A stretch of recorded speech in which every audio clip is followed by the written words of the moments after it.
Ito yung bagong panganak, mga pictures namin and mga videos. So, parang ang taba-taba niya dyan. 3 kilo yung kanyang timbang and bilog na bilog yung mukha. So, parang kamukha ko siya dyan. And parang kamukha rin ng nanay ko nung bata pa yung nanay ko. So, siguro kamukha ko rin yung nanay ko sa caravan or sa side ng mother. So, ayan. Binibidyohan ko siya.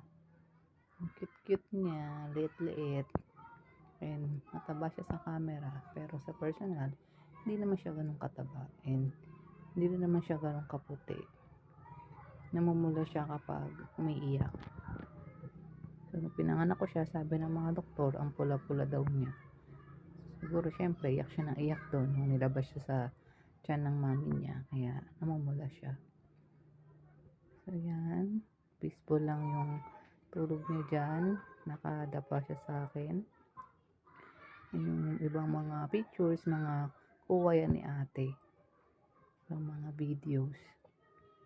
Kasi yung mga first 2 days ko sa ward ng hospital ay hindi ako makagalaw, hindi ako makakilos dahil iniinda ko yung sakit ng tahi and ang sakit talaga ng balakang ko kasi doon pa lang sa pagle-labor hindi kami pinapabangon ng OB dahil nga nagdidik na yung panubigan ko and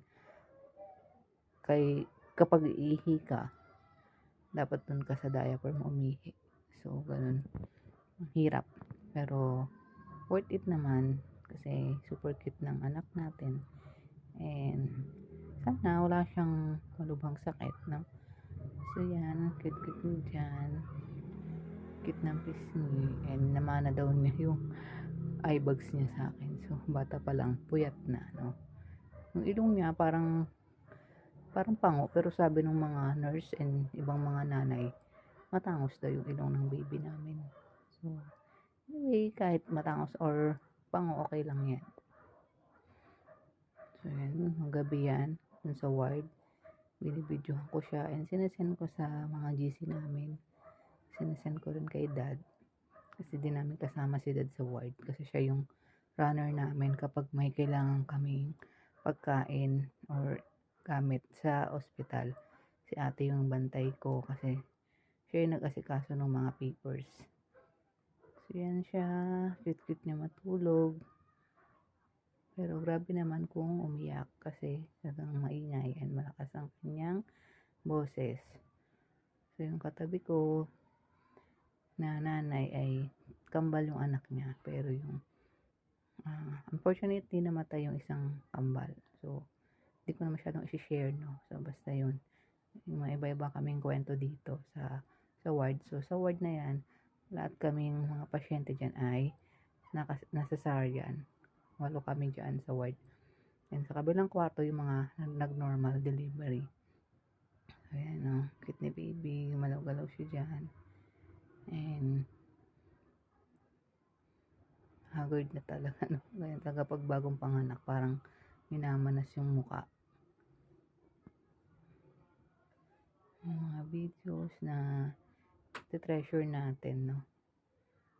Para pag lumaki ang anak natin, may mapapanood tayo sa kanya.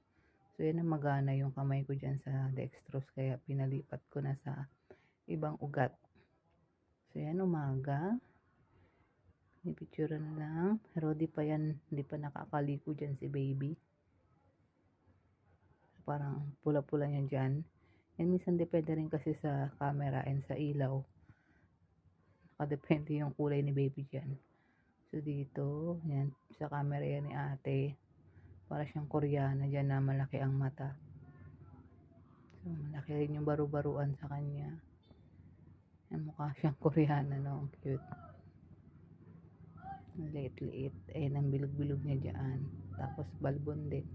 Nagmana sa amin ng magulang niya. Kasi balbon din si dad. And hindi niya namana yung makapal kong kilay.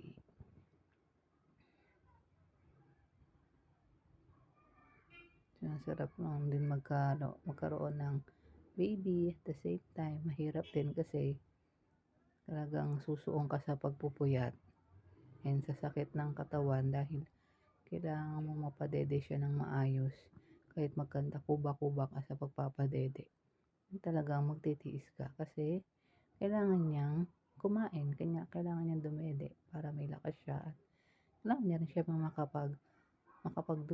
makadumi at makawiwi 'no. So 'yan, yung mga pictures and videos ng aking baby moshi na si Eloise. Yung Eloise niya, galing din yan sa name na Eloise from her older sister na namatay. And nilagyan, sabi ko kay dad, Eloise na lang ulit yung pangalan and ayaw niya. So naghanap kami. So Eloise na lang. Kumbaga may silingit lang kaming letter U dun sa Eloise. So Eloise, same din ang meaning ng Eloise.